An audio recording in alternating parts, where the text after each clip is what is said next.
Bonjour à tous, c'est Claire et bienvenue dans cette vidéo où je vais vous présenter un journal qui s'appelle le Moon Goddess Diary. Donc c'est un journal agenda et il a été réalisé par Rockpool. Je vous le dis en début de vidéo pour bien que vous l'entendiez. Attention, quand vous l'achetez, prenez bien celui qui correspond à l'hémisphère nord, puisque il existe en deux versions, hémisphère nord et hémisphère sud. Donc si vous êtes bien sûr dans l'hémisphère nord, parce que je sais que tout le monde n'est pas dans l'hémisphère nord, mais donc là, moi j'ai bien reçu celui de l'hémisphère nord. Alors, c'est un journal que je trouve super chouette et que j'ai hâte de commencer pour 2024. Alors je vais vous expliquer pourquoi, puis je vais vous montrer un peu comment est-ce qu'il est composé. Donc, la mission, c'est connecter les femmes au cycle de la Lune et aux saisons. Donc on a cette idée aussi de travail avalonien, hein, comme je le fais moi. Donc ce lien avec la nature. Donc le cycle du soleil sont les saisons. Le cycle de la Lune. Relâcher le stress, le fait d'être submergé, retrouver un équilibre, de la motivation, de la clarté, un certain sens de direction, s'aligner avec le pouvoir de la déesse à l'intérieur de soi. Voilà, donc il y a vraiment une idée de développement personnel à travers des pratiques magiques. Et de sorcellerie comme on les appelle aujourd'hui, mais avant on n'appelait pas ça de la sorcellerie. C'est cette idée d'être lié à la nature et aux forces de la nature. Alors là on peut mettre son nom. Voilà, il y a quelque chose sur l'auteur, il y a un petit texte de la grand-mère lune. Comment est-ce qu'on peut l'utiliser? Et puis après, on a un travail qui est proposé. En fait, on va se constituer un petit paquet d'outils, une petite boîte à outils pour une saison. Donc par exemple ici, et d'ailleurs je vais le commencer en décembre, hein, le 21 décembre, mon petit paquet d'outils pour décembre, My Goddess Self-Care Toolkit, donc mon paquet d'outils, mon sac à outils de déesse pour prendre soin de moi. Et là, qu'est-ce que je fais? Je vais d'abord choisir une déesse. Donc là, on regarde les déesses qui sont proposées pour janvier, février et mars. Et je choisis parmi les trois déesses. Je peux aussi en choisir une autre, où je peux, par exemple, moi il y a des chances pour que ce soit la Morrigan, mais je ne suis pas sûre, je vais voir, je ferai ça quand ce sera le 21 décembre. Et quel type de guérison elle va m'apporter. Qu'est-ce que je vais aller chercher comme type de guérison chez elle? Donc là, si je ne travaille pas déjà avec des déesses, je peux par exemple regarder, je choisis Ishtar, qui est une déesse lunaire. En tant que déesse lunaire, j'ai un petit texte, et à partir de ce petit texte, je vais regarder ce qui m'inspire et de quoi j'ai besoin. Donc je vais le noter. Après, je vais me choisir une couleur. Alors c'est là où je vais utiliser ou non, je verrai. Soit j'ai une inspiration sur une couleur, soit je vais utiliser une couleur avec le petit oracle des couleurs, mais vous pouvez utiliser, si vous avez d'autres jeux de couleurs, utiliser un autre jeu. Quand je vois cette couleur, comment je me sens?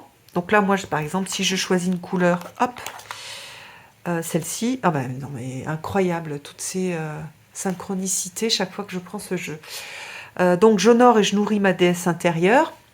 Donc je vais noter la couleur, je vais noter le petit texte, et puis quand je vois cette couleur, comment je me sens? Je peux utiliser cette couleur pour etc. Donc sur mes accessoires. Après on travaille avec le son. Donc je vais choisir trois chansons. Ça c'est super sympa à faire.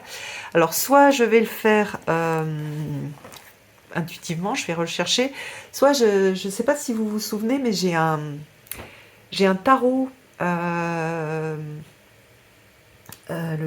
Gothmancy, oui voilà, un tarot, le Gothmancy Tarot. C'est un tarot autopublié autour des chansons goth ou des années de ma jeunesse. Et si je vais peut-être tirer au moins une carte pour parce qu'il y a des chansons qui sont associées aux cartes. Voilà. Donc je peux aussi les télécharger et puis les écouter, mettre dans une liste spéciale d'automne. D'automne, pardon, d'hiver. Un mouvement. Donc donc voilà, des choses liées au mouvement, au fait de se mettre en mouvement son corps. Après, on a des choses sur les plantes. Même chose. Ici, je vais choisir un focus sur ma santé au niveau des plantes et je vais écrire un type de plante. Quand on n'a pas d'idée, on peut travailler avec le thym, par exemple, la magie du thym. On peut aussi, si vous avez des jeux avec des plantes, tirer une carte. Voir un peu aussi Moi, je prends énormément j'utilise beaucoup les plantes en tisane. Je les utilise aussi en teinture mère, donc ça peut être une teinture mère, ça peut être des tisanes, etc. Donc je vais les noter.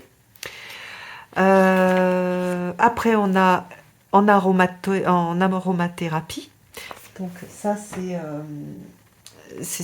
ben voilà, une odeur, un arôme, voilà, la science des parfums, la magie des parfums surtout. Donc je vais le noter. Les cristaux, même chose. Je vais choisir un cristal ou je vais tirer une carte. Voilà, on pourra d'ailleurs, les gens qui ont envie de faire ce travail, on pourra peut-être se faire un direct ensemble, si ça vous dit, au mois de décembre, voilà, vers le 21 décembre, pour faire ce travail où chacun prend ses jeux, réfléchit un petit peu à ce qu'il a envie de mettre, et puis on pourrait le partager. Ça pourrait être assez sympa, ça. Moi, ça me dit bien de partager ce travail-là. Et puis donc après, donc on a une déesse, ça c'est Ishtar pour le mois de janvier. Alors les illustrations sont très simples, elles sont mignonnes, je suis neutre en fait par rapport aux illustrations. Mais par contre, ce que j'aime bien, c'est il a quelque chose de super joyeux, un peu de doudou, doudou agenda, donc ça j'aime bien. Au niveau des couleurs. Donc, on a un petit texte sur la déesse, et puis après, on va avoir des petits textes. Alors, ça, c'est lié au 1er janvier, et puis après, on a un petit texte pour les phases de la Lune, et parfois pour d'autres choses. Voilà, et pas que les phases de la Lune. Et puis donc ensuite, on a cette déesse là pour février. Donc voilà, même chose pour toutes les phases de la Lune. Dewi Rati. Donc là, hindou. Donc là, on a bien un personnage hindou. Qu'est-ce qu'on a d'autre comme déesse? Alors, comme je connais pas toutes les déesses, c'est probable que je travaille avec des déesses lunaires que je connais et avec lesquelles je travaille déjà. Mais bon, je vais voir. Donc là, par contre, on a une Navarro. Je vais tout vous les montrer. Devana, en mai, qui est slave.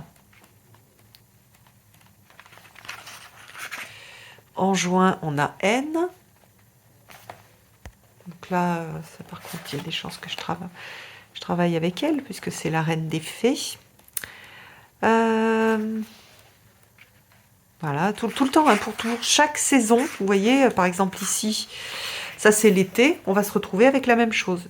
La déesse, la couleur, le son, le mouvement, une plante, l'aromathérapie et les cristaux.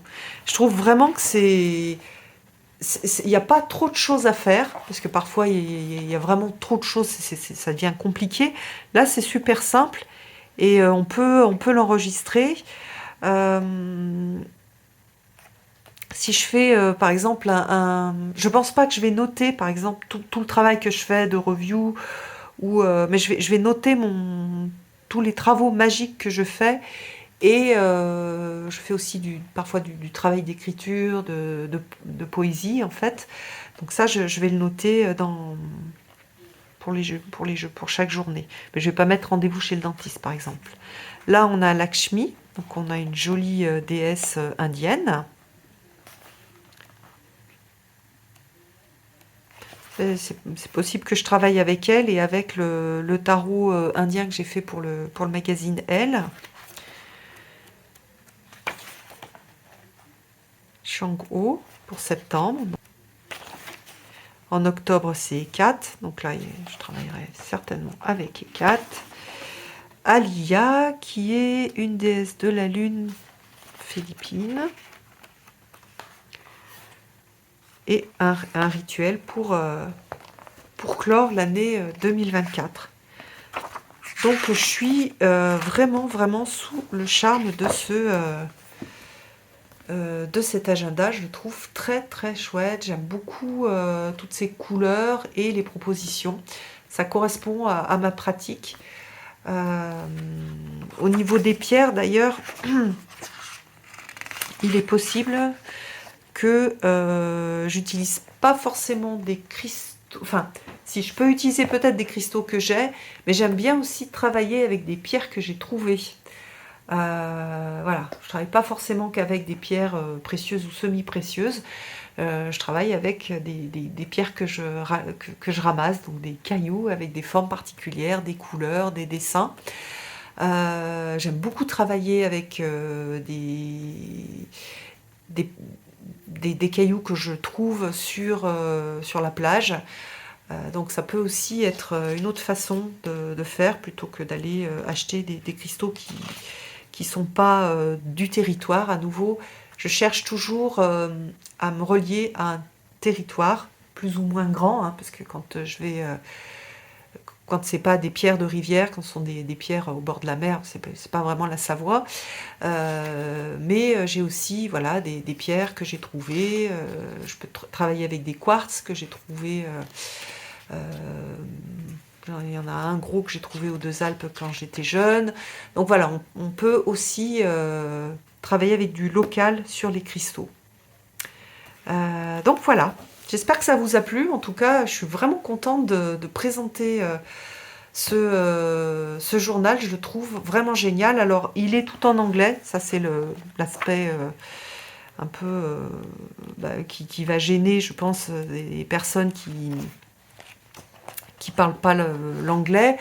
Par contre, on peut quand même, comme il est joli, on peut quand même l'utiliser. Et puis si jamais on se fait ce travail ensemble, par exemple tous les 21 pour changer de saison, où on réfléchit ensemble, enfin chacun réfléchit de son côté sur la déesse qui l'intéresse, sur la couleur, sur le son, la plante. On pourrait rajouter par exemple un jeu aussi qui pourrait être... on pourrait rajouter voilà, un jeu de tarot ou un oracle pour la saison, lié à la déesse par exemple. On peut faire des choses vraiment chouettes et le consigner pardon, dans ce joli journal. Voilà. Voilà.